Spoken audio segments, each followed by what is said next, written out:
हरिओम नमः शिवाय। Lecture number 7 unit 4 name राज सुन राज सीरीज का। तो स्टार्ट करते हैं page 49 to 56। Soil conservation measures. पहला agronomic measures adopted where slope is less than 2% and erosion problems are not severe। अगर erosion problem severe नहीं है और slope जो है अगर लेस देन 2% है तो हम क्या कर सकते हैं, वहाँ एग्रोनॉमिक मेजर्स कर सकते हैं।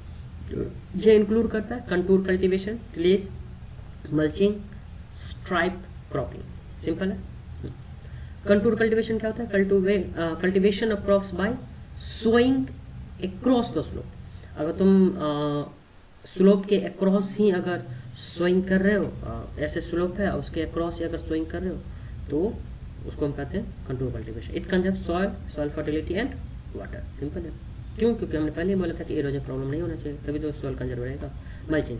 Mulch is any material applied on the soil surface to check evaporation and improve soil water. अरे तुम देखे होगे कि आजकल ना पॉलीथीन लगा देता है खेत में, बिछा देता है पूरा, तो वो किसका एग्जाम्पल है? वो मल्चिंग का एग्जाम्पल है। एग्जाम्पल क्रॉप रेजिड्यू हो गया, लिप्स हो गया, मैन्यूर हो गया, पॉलीथीन फिल्म्स हो गया। अच्छा देखा पॉलीथीन फिल्म्स, या फिर वो पुआल। और देखो तो तुम लोग जो देखते हो गांव में कि एकदम वो बाव करके आ गया, मतलब ब्रॉडकास्टिंग करके आ गया सीट को, ऊपर से ना मल्चिंग मतलब पुआल और रख देता है ऊपर से, तो वो उसी का एग्जांपल है। Is the most important practice to conservation of soil moisture and reduces erosion for agriculture in dry regions. See stripe cropping, system of cropping in which long and narrow stripes of erosion resisting crop close growing crops are alternated with straps of erosion permitting crops। Mechanical measures में क्या जाएगा? पहला agronomic measures था, दूसरा है mechanical measures. Adopted to supplement the agronomical practices and when the slope is more than 2%। Agronomic कब कर देंगे? जब लेस देन 2% हो। इसमें कब करेंगे? जब मोर देन 2% हो। It includes following practice. पहला कंटूर बंडिंग। अच्छा उसमें हमने कंटूर किया था ना, कंटूर कल्टीवेशन किया था, इसमें कंटूर बंडिंग करेंगे। बंड बनाएंगे मतलब वो क्या बोलते हैं उसको, ऐसे वो आरी बनाते हैं वो। हाँ, contour bunding is adopted up to 6% of land and used in arid and semi arid areas with high infiltration and permeability. Graded bunding recommended in areas receiving rainfall of more than 800 millimeter per year। In general, bunding is suitable for lands having slopes from 2 to 10%। Contour and graded bunding are mostly used in India। और अच्छी बात है। And subsoiling क्या था? Breaking of hard pan of soil by the subsoiler at the 30 to 60 centimeter depth and 90 to 1 centimeter interval। Broad bed and furrow system BBF, broad bed and furrow system, best friend forever नहीं है। Okay, suitable for managing rain water in deep black soils where surface drainage during the monsoon period is a problem। तीसरा है bench dressing. adopted in lands where slope ranging from 16 to 33% on steep sloping and in undulating area या land। zinc terracing adopted in lands with 3 to 10% slope। Sorry मेरे दिमाग का चला गया। एक second. zinc terracing मतलब adopted in lands with 3 to 10% slopes। zinc terraces are constructed in medium to deep soils in moderate to high rainfall areas। Vegetative barriers, these are closely spaced plantation, usually a few rows of grasses on shrubs grown along contours for erosion control। खुश मतलब विटिवेरिया जिलानिका। अरे खुश जानते हो ना? हाँ, is the most suitable plant for this purpose. अच्छा vegetative barrier के लिए उसका जड़ बहुत हैवी होता है, गरी हो जाता है वो। Vertical mulching, digging narrow trenches across the slope at intervals and placing the straw or crop residue in these trenches। it's the mostly practiced in coffee gardens। बिल्कुल।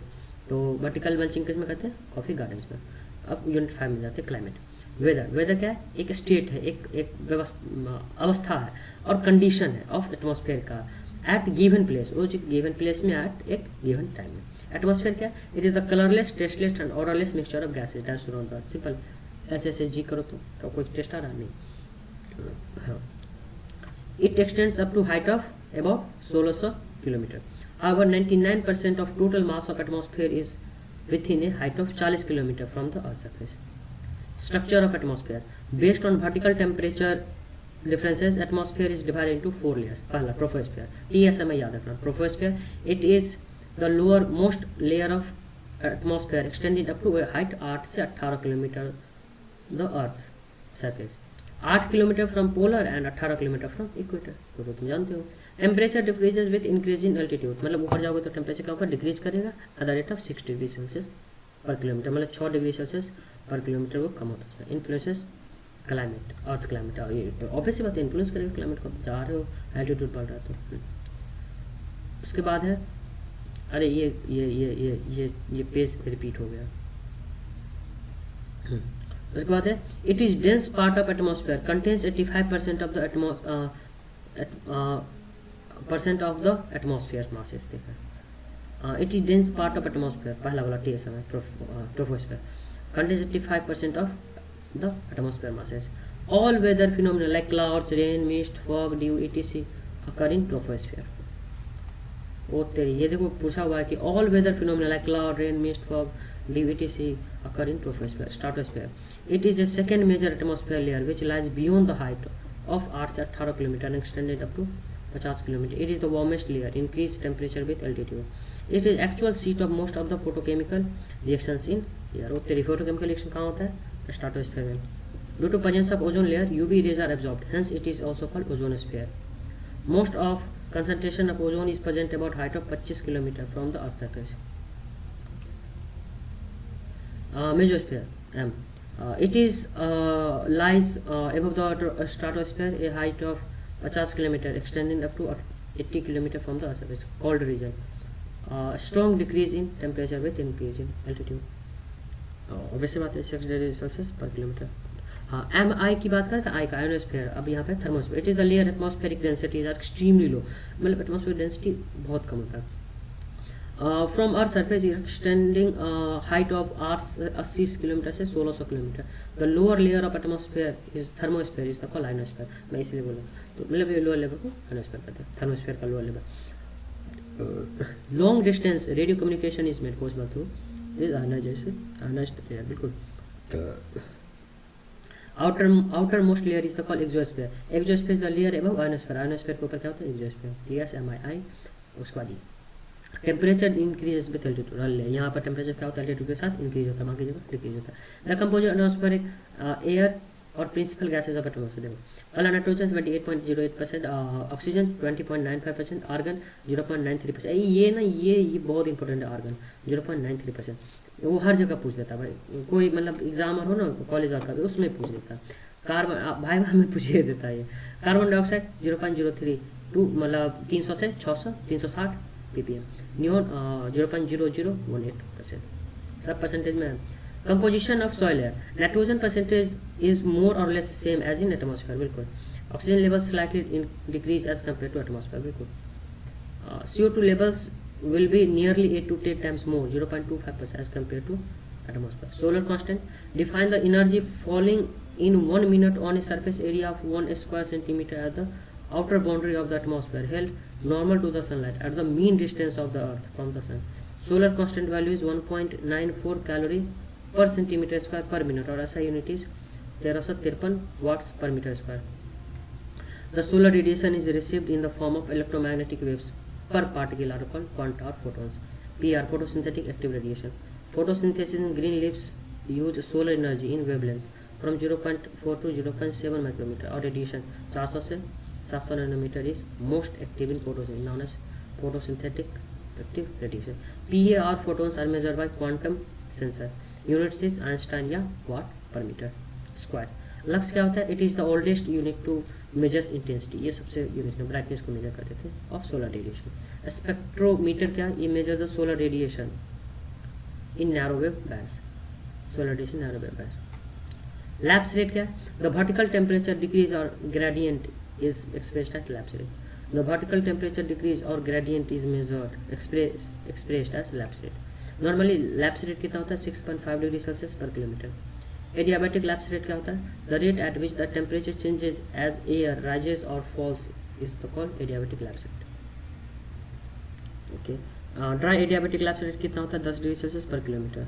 The condition in which there is the abrupt rise instead of fall in the temperature is the called inversion. तेरी मतलब क्या होता है ना, condition वो होता है कि इंक्रीज कर जाएगा जबकि उसको डिक्रीज करना चाहिए था।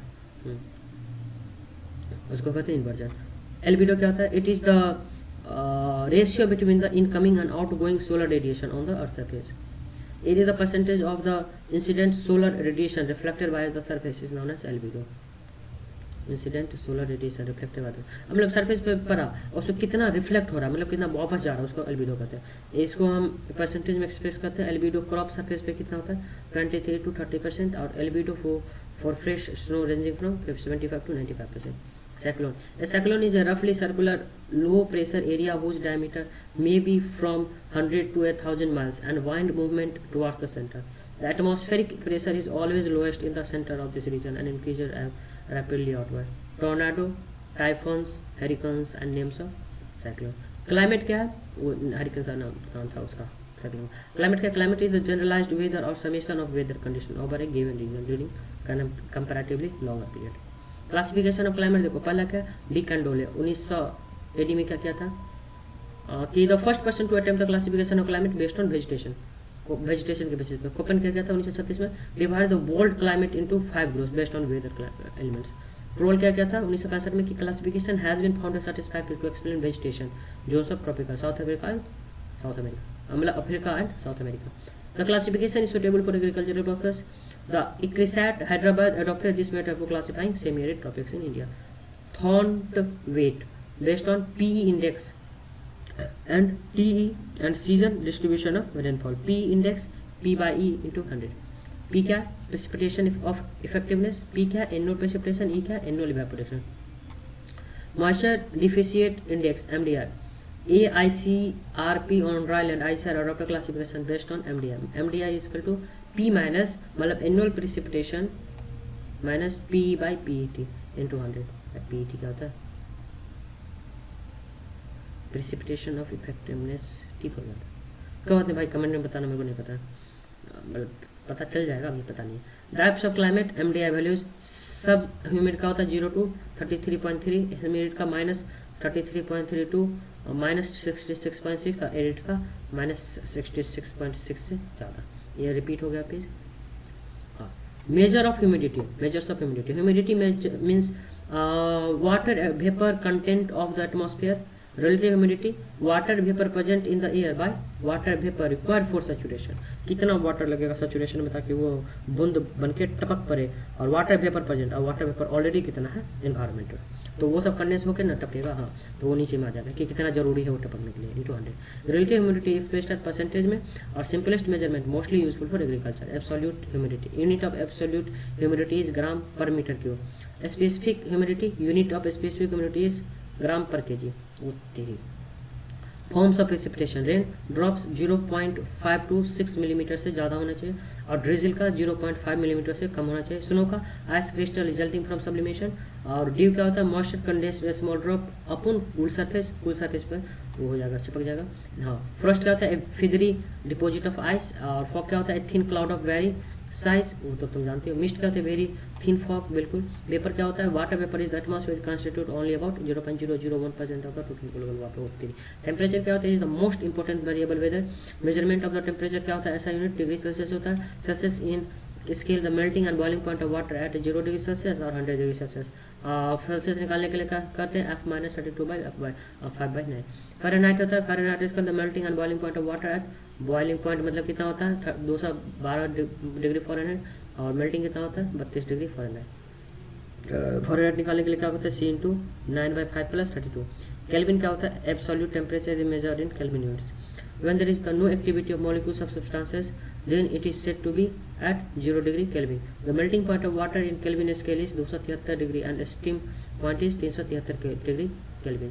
0 degree Kelvin is equal to degree Celsius plus 273. Instrument maximum. Thermometer. It is used to measure the highest temperature attained during the day. It consists of hollow glass tube filled mercury. Minimum thermometer क्या होता है?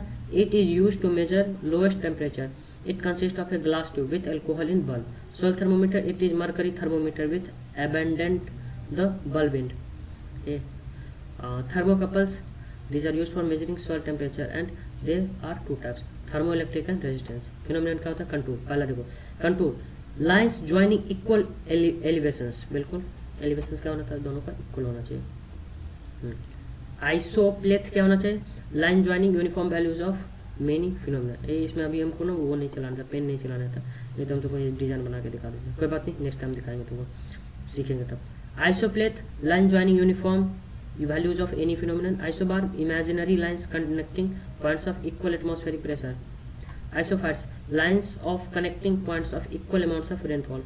Isobars imaginary lines connecting points of equal water table elevations. Isohels lines connecting points of equal sunshine hours. Isophene lines connecting points of similar seasonal phenomenon. Isotherm lines connecting points of equal temperature, ये सब तुम जानते हो यार। Isotope elements having equal number of neutrons. Isopluvial lines joining equal depth of rainfall. Isotech lines connecting points of equal wind velocities, अगर वो हो तो उसको आइसोटेक कहते हैं, हम तो टेक फॉर टेक्नोलॉजी जान लेते हैं भाई। Isostere lines connecting points of constant moisture content, इसमें टेंट है, इसमें टीयर होगा। Isodemic lines which join the places of similar disease severity, अगर सिमिलर डिजीज सिविरिटी है, मतलब बिहार में भी और दिल्ली में भी, उसको हम आइसोडेमिक कहते हैं, एपिडेमिक का। Isoclines a curve connecting the least cost combinations of input for all output instruments and their use. देखो इंस्ट्रूमेंट देखो, अल्टीमीटर क्या होता है हाइट यूज करने में, एनीरॉइड क्या होता है बैरोमीटर, एटमॉस्फेरिक प्रेशर। मैं बता रहा हूँ इसमें से एक न एक क्वेश्चन हर एग्जाम में रहता है, मैं सच बता रहा हूँ, मैंने देखा है यहाँ क्वेश्चन। तो अल्टीमीटर हाइट होता है, aneroid barometer atmospheric pressure होता है, एनीमोमीटर वाइंड स्पीड होता है, Beaufort scale wind force in sea होता है, क्रिस्टोग्राफ ग्रोथ ऑफ प्लांट होता है, dynamometer convert mechanical energy to electrical, Campbell Stokes duration of sunshine, ECG movement of heart, wind direction, tensiometer, altimeter और tensiometer, ये दोनों तो भाई फेवरेट है। Tensiometer soil moisture tension, galvanometer electric current, galvanometer पढ़ा होगा यार, porometer stromal behaviour, hydrometer measure relative density of liquid, hygrometer psychrometer relative humidity, electrometer density of milk purity. Electrometer अगर तुम लाए हो ना पानी, उसमें क्या बोलते हैं उसको, दूध में अगर रख दिए हो तो उसमें पता चल जाएगा कि इसमें कितना पानी मिलाया है। लाइजीमीटर ये भी फेवरेट है, altimeter, lysimeter, tensiometer, electro transpiration या leaching loss of water, manometer root pressure, planimeter area of an irregular figure, pyrheliometer है, ये तो इम्पोर्टेंट है, pyrheliometer measures amount of direct solar radiation, pyranometer measures of total incoming global solar radiation, pycnometer specific gravity of soil, piezometer depth of water table, ये पूछा हुआ था, potometer transpiration, ये potometer भी इंपॉर्टेंट है, वैसा भी इंपॉर्टेंट है भाई। अब आते हैं classification of irrigation project CCA per hectare, cost RS में। देखो मेजर 10,000 से ज़्यादा होना चाहिए मीटर स्क्वायर, मतलब एक हेक्टेयर मतलब होना चाहिए 10,000 से ज़्यादा होना चाहिए, मतलब हेक्टेयर है तो 50 करोड़ रुपए लगेंगे, 50 करोड़ रुपये इरिगेशन प्रोजेक्ट के लिए, अगर इतना से ज़्यादा लैंड है तो। अगर 2,000 से 10,000 हेक्टेयर के बीच में तो 5 करोड़ से 25 लाख, माइनर है तो मतलब लेस देन 2,000 है तो लेस देन 25 लाख रुपये मिलेगा। तो हम यूनिट 6 नेक्स्ट डे पढ़ेंगे। Thank you so much.